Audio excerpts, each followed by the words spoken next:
Dopamine is often called the feel-good drug, playing a crucial role in the reward system part of the brain, but it's more about being the fuel of wanting a desire or a reward, which fuels the motivation. In the game mode, Mad Jack just pumps your brain full of dopamine. As you rampage through a tower, you just get hit with a bunch of stimulus constantly, flashing combos, getting gory kills, racing against time, and speeding through a level. And at the end of each level, you get a screen of a bunch of thumbs up and an anime girl streamer just yapping at you. Each set of 10 levels introduces a new enemy and a new environmental hazard, but it gives you a chance to learn it before throwing it at you. Mario does this, and I think that's a big reason why it's Mario so successful, because it shows you a new mechanic, but it shows you in a safe place where you can learn it and get familiar with it, because that really does help in terms of like cutting back that times you'll die and you'll be like, well, that was kind of bullshit. You know, what was that? Where did that come from? You don't ever really get that in this game because you already know what you're going to be playing through. It doesn't just throw a bunch of bullshit at you. Your brain is constantly processing information at a high rate as you slash and shoot your way through. The whole time, you just feel good. But what the fuck is Mullet Mad Jack? Mullet Mad Jack is a breakneck FPS. It's in that genre where you have a time limit instead of health, and each enemy you kill gives you time. I'm not sure what this genre is called. I'd say run and gun, but like that's already a game genre like Metal Slug or Gunstar Heroes. But there's a shit ton of games like this. Maybe without like the time as health thing, but just you're in a set of levels, very linear, and the whole point is just to blitz through and almost speedrun the game. But games like Force Reboot, Angerfoot, Headache, I'm Your Beast, and I don't know what to call them, but they all make me feel like John Wick. Mullet Mad Jack is like if you took Miami Vice, mixed it with hyperviolence 90s anime OVAs, and the vibe is just a mix of bloodlust and vaporwave. The music is pretty good. It's not like as aggressive as you would think just from the gameplay. The music is pretty chill. I like the music. It's a very good vibe. And your only goal is to reach the influencer who was kidnapped by the douchebag robot billionaire Mr. Bullet. There's multiple difficulties, and I like there's so many, and I like that the devs intended the default difficulty to be a little harder, so they made it challenging, and the actual default difficulty is a little less stressful. Easy mode is like, oh, if you just want a boomer shooter, that's what this is. So I like the you know, people that aren't familiar with this genre and new players can get a grip on the game, but it's not super easy and doesn't just feel not rewarding, because if there's not a challenge and if there's not that little hill to climb over, it doesn't feel good once you kill a boss if the boss did, beat your ass a few times. I earned that victory. That's what this game is all about. It's just about showing you stuff and just entertaining you, and it's just dopamine, dopamine, dopamine. As you play, you get in a trance and just kind of go on autopilot. It feels great. The game even tells you it's not about the speed, it's all about the flow. In this world, people have pretty much fused with the internet and chased dopamine. Dopamine is the main drug of this world. Otherwise, they die. The world is ruled by super rich AI robot called robo-billionaires, and you're Jack Banhammer. And your job as moderator is to hunt them down and take them out, all while being live streamed by Peace Corp for the audience's entertainment. A hostage has been taken by Mr. Bullet, and as you begin your bloody live streaming journey, you're told they're on the 10th floor. But if you die, you start over. After each floor you clear, you get an upgrade. Again, it's just going back to like the constant stimulus. It's just constantly giving you more and more stuff to do. You can consider it a roguelike, but like it all plays the same. The bosses are all the same. It's just what abilities and what weapon will you be using to fuck shit up with. On the 10th floor, you'll fight a boss. It's pretty easy. It's just like a robot. It's just like a robot beholder. You get to an arcade cabinet, and it pretty much Mario's you and tells you, like, she's on another floor, go to another castle, Mario. The game breaks the fourth wall with this being like, this is all a game, we're being controlled. Oh, looks like it's too late to say that. Alan Princess is on another floor. She is now on the 20th floor. This is all a game, don't you see? No one else is controlling you. After each chapter boss, you have a cutscene that normally focuses on one of two things: capitalism and the afterlife. Like, does soul exist? Does robot have souls? And after each chapter you beat, you lose all your upgrades, but then you get to choose a permanent upgrade after each chapter. You meet your little Digimon partner. Your little Digimon partner hatches, and the chapter ends. This game isn't very long. Like, I'm pretty sure you can beat this game on your first playthrough. Like, if you die a couple times, you probably can beat this game in like 4 hours, because like there's only like 82 floors, I'm pretty sure. And like if you're on floor 9 and you die, you go back to floor 1. You know, if you're on floor 15 and you die, you go back to floor 10. It's kind of like that. Every 10 floors is like a checkpoint. Not much really changes between the last set of 10 floors and the next set. The new stage hazard is, go figure from the chapter name, toxic pools that damage you. But it's not too bad, and there's locked doors with chains, but you simply gotta shoot them. On the floor 20, you fight Chainsaw Boy. This boss fight isn't too bad. I'm pretty sure this is just, you know, like Chainsaw Man, but yeah, I'm not too sure. But you beat his ass, and then you see Mr. Bullet. He has the influencer just at gunpoint, like taunting you. The whole game, he's just taunting you.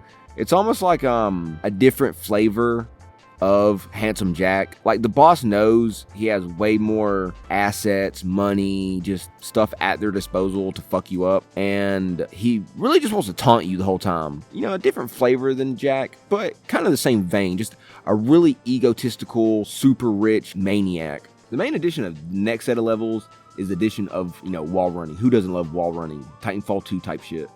And it's normally at the end of the level, surrounded by the acid pits. So, like, you know, if you fall in the pits, you take a little damage, you get shot by the enemies, kind of thing. It's not too difficult yet. So if you can just blitz through the game. Like, you can hold the dash button and just blitz through it. At the end of this set of levels, you get blown the fuck up by like a Dr. Evil ass robot. You get the godly sniper from the live streamer. You snipe some goons. I like this section. It's not too difficult. This game is like, I don't know, like, there's challenge in it. Like, I don't want you to think this game is a cakewalk, because like, you can die very easily in this game. But like, I'm familiar with these kind of like faster FPSs, so it wasn't too difficult for me. The first time I played through it on challenging, and then like the second time I wanted to get like footage and stuff, I played through it on easier like default setting. Yeah, like the game is decently challenging. Like, you gotta have decent aim or just like getting a good flow of the game. Like, again, the game is all about flow, not about speed. But you can just kind of speed run through most of the levels. Like, you can finish a whole chapter in like 4 minutes. It's not a very long game unless you make it a long game kind of thing. But you snipe some goons, and then you get your wig split by Mr. Bullet. He drops, you know, like a whole speech about doing a virgin blood ritual to prove if there's any other worlds in the afterlife. Everyone likes a hero. Watching the heroes fall, though? Oh, they like that even more. Your courage, your death, just another product to be consumed. A few seconds of entertainment in a constant stream of bullshit. If you live or die, it doesn't matter. And what are you doing this for again? A stupid pair of shoes? I don't blame you. Many robots would do the same to cover their brilliant metal bodies with skin.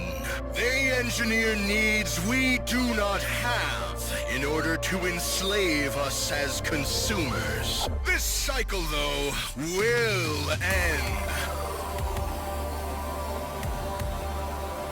Our AI supercomputers are scouring the internet for all known magical sigils. And we are dropping your princess's virgin blood in all of them. Today we will prove, for once and for all, if any other world exists. We will have millions of chances to summon who knows what. Demons and chaos, perhaps even God! Wake up! Moderator! Please! And if nobody comes, will your 10 seconds of nonsense be enough to distract you from ultimate despair?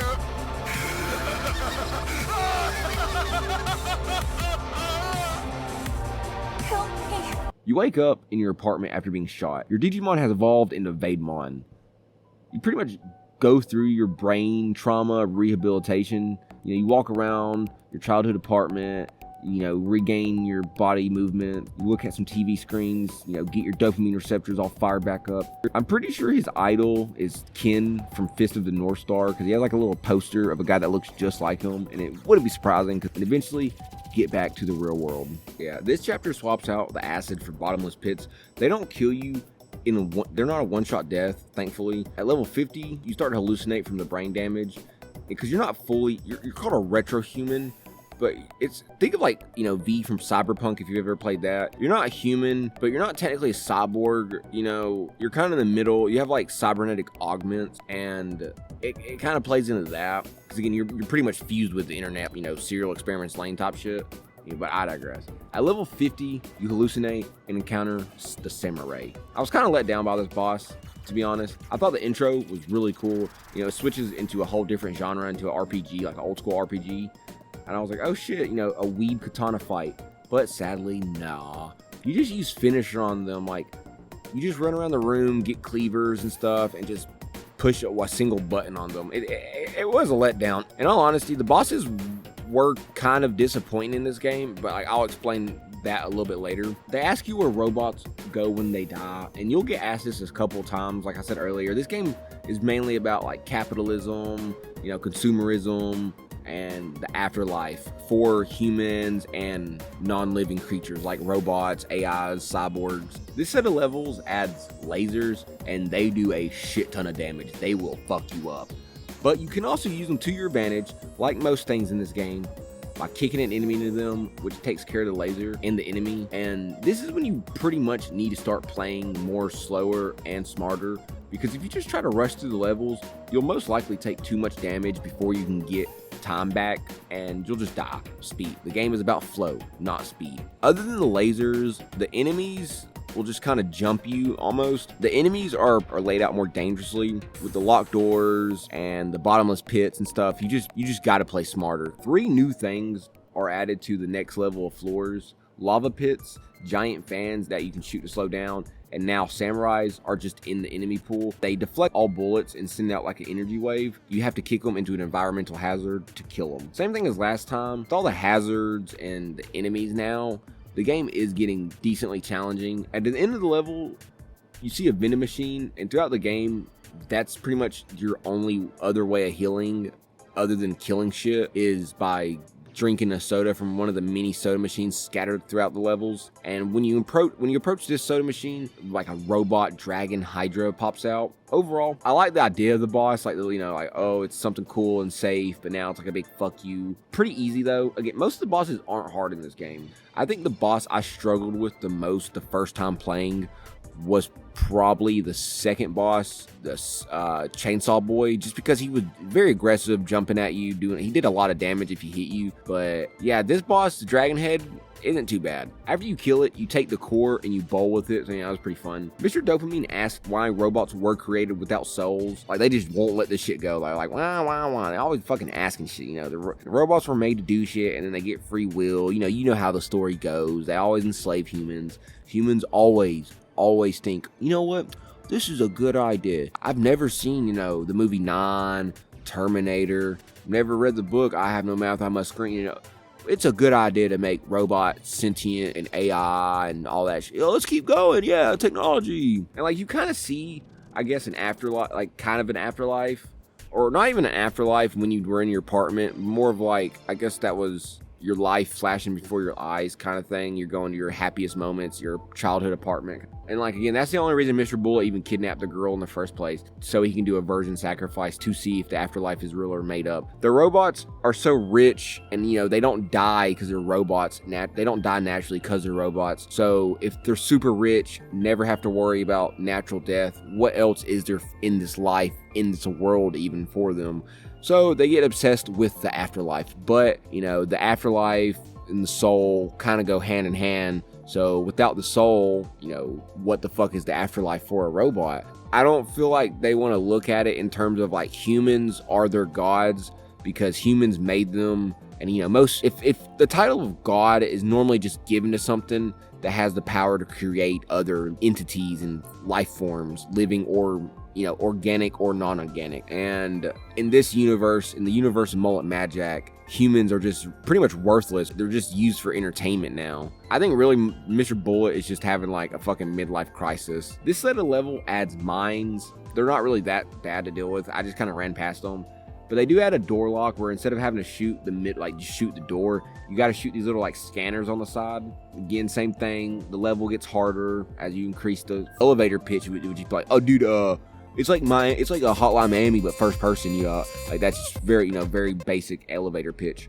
But the bosses in this game are kind of like weak. The first boss, oh, robot beholder, throwback. Who don't love a good beholder? Second boss, oh, cool, chainsaw boy. I like that. And then it kind of becomes the same thing. Like, the boss is just this robot beholder with something else added to it. But when you get to this boss, it's like this fat robot clown jester thing. But the funny thing is, Mr. Bullet has already killed him, so you can't get the checkpoint because you got to kill the boss, to get the checkpoint in the video game. And Mr. Bullet knows that, you're just in a game being controlled by the player. So if he eliminates the boss, well, what can you do? And as you're talking to Mr. Dopamine, he hacks the door and says the only way to get a checkpoint is to beat an important robot on this floor.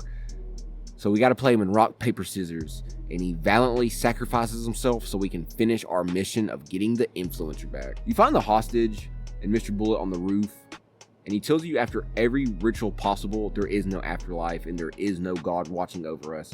Only the billionaires at the top of the financial food chain looking down on the poor, common folk. The ritual is over! I tried everything! There is nothing beyond! We did all possible sigil combinations with her virgin blood. Nothing. No summon, no demons, no angels.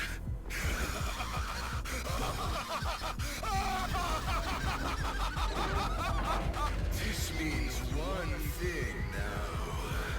Billionaires like me are the only gods now! He flies around in a big-ass mech shooting missiles at you, and it's not even that difficult. After the credits, you gotta have a post-credit scene. You have a highway chase section where you gun down a bunch of goons. You finish off Mr. Bullet. Before he goes, he mocks you one last time, just rubbing it in your face that there is no God, there is nothing. So you fucking punt his head, he blows up, and you learn he wasn't even the richest robot the whole time. As you kill the bosses, you get like a ranking system of the bosses. This kind of reminded me of No More Heroes. Like, each time you kill one of the assassins, like, your name goes up. But either way, I digress. But he's not even number 1. He's only number 3. And at the end of the game, you and the influencer is staring out into sunset, and she tells you a big old plot twist. And she's not even a virgin. So that's why there was no success in the ritual, because, you gotta have virgin blood to do the ritual. And she wasn't a virgin, so Mr. Bullet just kind of got fucked over in that aspect. He did it all for nothing. And the whole reason you're even doing this mission, I forgot to mention, is you're doing it for a fucking pair of shoes. After you beat the boss in the credit scene, you go to HQ and it thrusts you straight into the endless mode of the game. Once you die for the first time, you make it to the actual, streamer girl. But second plot twist, dun dun dun. It turns out they were behind it all along, the Peace Corps. They made the robots and promised mankind a better life. But eventually, mankind got lazy. It just fucking dopamine. Everybody got brain rotted, essentially. And so they just used it for entertainment, live streaming, revenue. And she wants you to be her boyfriend forever. And no one gives a fuck about the story in one of these games. You're only playing these kind of games for the gameplay. But it's cool to look at the story in these games, because like Mr. Bullet trying to prove the existence of the afterlife and shit just to, not even have a virgin is kind of like, oh, it's kind of funny. But like every single cutscene is about the afterlife and, souls. But you don't kill a single human. You don't actually take a single soul. You're only killing robots. So, there's that. The game ends with you pretty much being like, she pretty much is like, yeah, you're going to be my boyfriend forever. Yeah, you're going to be my slave, actually, and boyfriend. So, yeah. In vain, after everything, you save the influencer, but you yourself is just put back into the cycle of getting dopamine and entertainment. I really like this game. Mullet Magic overall is a very short game. It's really perfect for the people that are just addicted to dopamine and just fucking brain rotted to the core, because between all the flashing lights, you're constantly getting new upgrades, and the whole time you're getting the upgrades, like every time you see the upgrade screen, you're just hoping you get the almighty finger gun. You fight V2 at the end of the boss rush mode. That's pretty cool. But yeah, like, The bosses really were the only like negative to this game. You can finish this game in like 4 fucking hours. The music's good.